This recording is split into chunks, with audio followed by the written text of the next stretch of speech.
ready to raise the banner. Colorado's hometown fans were number one. As the Avs begin their Stanley Cup defense, fans across Colorado are scrambling just to be able to watch. It bites, especially being hometown fans. We want to watch our teams, period. Tonight, Altitude Sports launches a new campaign to end the blackout on Comcast.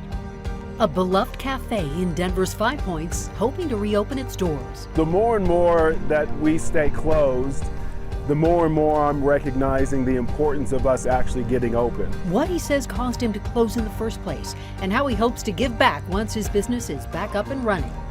Petition on hold. Why a judge is halting a push to recall Colorado lawmakers for switching parties.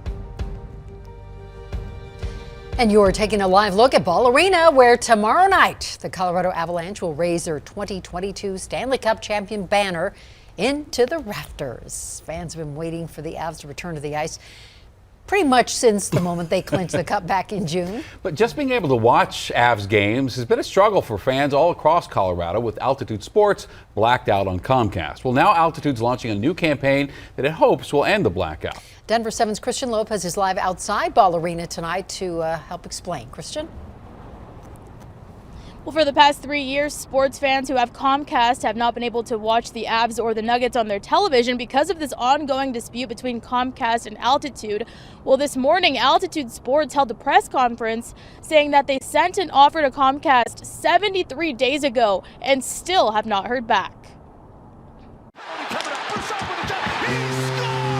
It bites, especially being hometown fans. Colorado has some awesome fans for all our sports, and not being able to get two of the major ones that are just now starting, it bites. It's been 3 years without the Nuggets or Avs on Tiffany Randon's TV. Fans like her are stuck in the middle of a dispute between Comcast and Altitude Sports. 73 days ago, we made an offer to Comcast.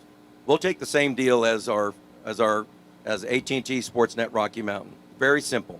We have 4 professional sports teams on our network. We'll take the same deal. We never heard back from them. Altitude Sports now launching a new campaign that already has around 50,000 signatures. When we hear that they say that their subscribers aren't fans of their teams, that's disingenuous. We reached out to Comcast. Thank you for calling Xfinity. Calling them and emailing 3 of their media contacts for a statement. We eventually did hear back. They told us the goal is simple. They want to make the games available to fans who want to watch them without making everyone else pay for it. They say Altitude's position requires nearly every Comcast customer in Denver to pay a fee increase, and they want to distribute Altitude's content in a way that avoids raising rates for their customers. A lot of it is behind the scenes that we're not privy to, which is unfortunate because we would obviously like to know the contract negotiations. Dr. Kelly Evans is a professor of sports management at MSU Denver. It sounds like Comcast has a lot of stipulations. They are a national, network, whereas Altitude is a regional sports network and RSN. She doesn't know how long the dispute will last, but thinks it could end up hurting Comcast. In this context, I think we're really going to see fans start to speak up and start to call people and start to cut the cable and leave Comcast behind if they can't reach a negotiation. Fans like Tiffany are just hoping it gets resolved soon. Colorado's hometown fans were number one, and we'd like to have all of our sports. And we don't know how long it'll take for the two to reach an agreement, but Comcast does say it could be another year or so because there's a pretrial conference that isn't set until November of 2023.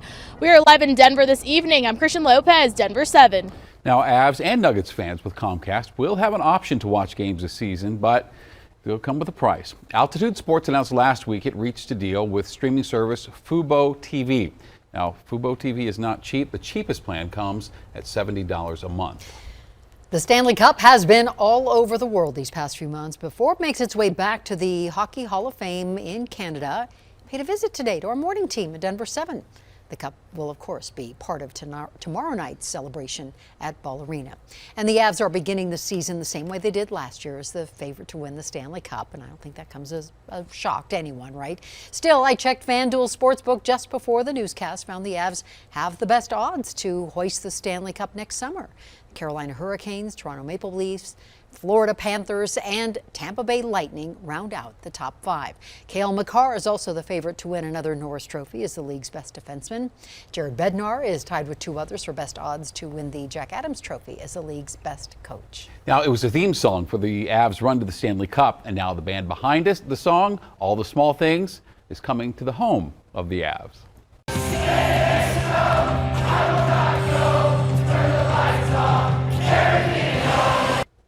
Blink-182 announced today it has reunited with the guitarist and All the Small Things singer Tom DeLonge for a world tour that includes a stop at Ball Arena. The concert is July 3rd. Tickets go on sale on Monday.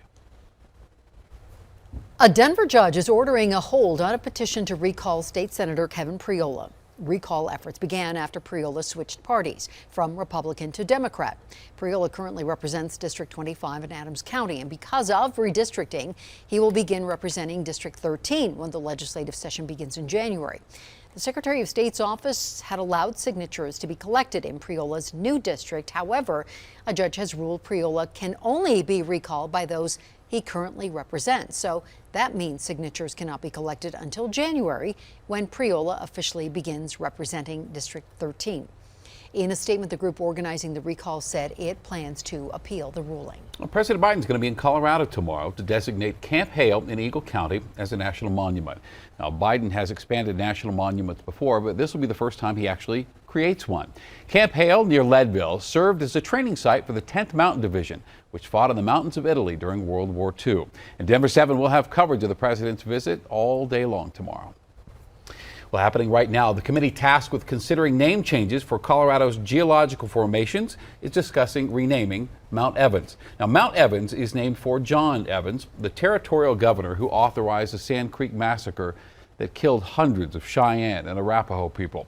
Tribal leaders say Evans does not deserve the honor of having a mountain named in his honor. So one name they would like to see is Mount Blue Sky, because the Arapaho are known as the Blue Sky people.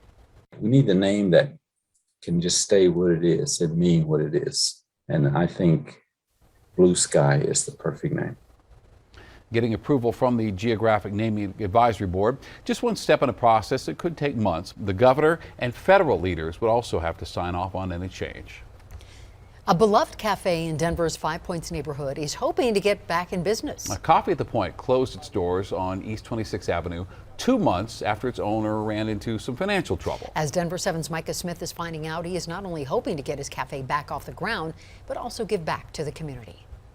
I'm looking at the backdrop of us, which is Welton Street, and just how barren it looks. We saw Rosenberg's close for a month or two. We saw MVP down the street closed permanently. And Ryan Cobbins knows his business, Coffee at the Point, is one of them. We closed our doors July 31st for a host of reasons. Cobbins takes responsibility for some of the issues. We've had more food walking out the door than we ever had. We've had more times of opening the shop late, closing early. But says other challenges were out of his control. I remember opening up in 2010. Minimum wage was a little over $7 an hour. 2023, the minimum wage in Denver goes above $17 an hour. And so for us, it's not as if you could take a $3 cup of coffee and now all of a sudden it's a $10 or an $11 cup of coffee. But Cobbins isn't alone. For months now, we've heard from restaurant owners who tell us problems they had before the pandemic intensified during the months of closures and after. 91% of our operators say their food and beverage costs are higher now than they were before the pandemic. 97% say their labor costs are higher. Colorado Restaurant Association Communications Director Denise Meckelson says restaurants all over the state are struggling, and customers should brace for more closures. 93% of local operators say that their businesses are less profitable now than they were in 2019. It's hard for me to ask for help. But Cobbins says that's what he's doing. We're trying to raise a little over $56,000. He's launched a GoFundMe to reopen. Cobbins says most of the money will go to past due bills. 8% of proceeds will go to the nonprofit Imagination Library, his way of giving back to the community that's helped him over the years. Reporting in Denver, Micah Smith, Denver 7. And while interviewing Coffee at the Point's owner, a few loyal customers came up to Micah wanting to know when it will open. To me, Coffee at the Point is part of the community, and I know I'm not the only one that misses it.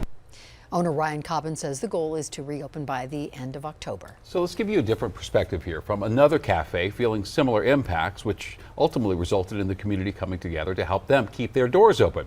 So last month we told you about Mutiny Cafe in Denver. It was seized by the city for unpaid taxes. Well, Mutiny Cafe took the same route as Coffee at the Point, started a GoFundMe account, and in less than 24 hours, more than 1,000 people donated a total of $60,000 to keep it open. Russell Wilson back on the practice field. Russell's a warrior. The latest on his status ahead of the Broncos' Monday night showdown right here on Denver 7. The strong winds gradually calm and skies clear tonight. More gorgeous dry fall days are on the way. I'll have your full forecast coming up. Lessons from San Antonio. At the end of the day, permanent supportive housing is how they exit folks out of their system. Aurora leaders explain their takeaways as they look to other cities for solutions to homelessness.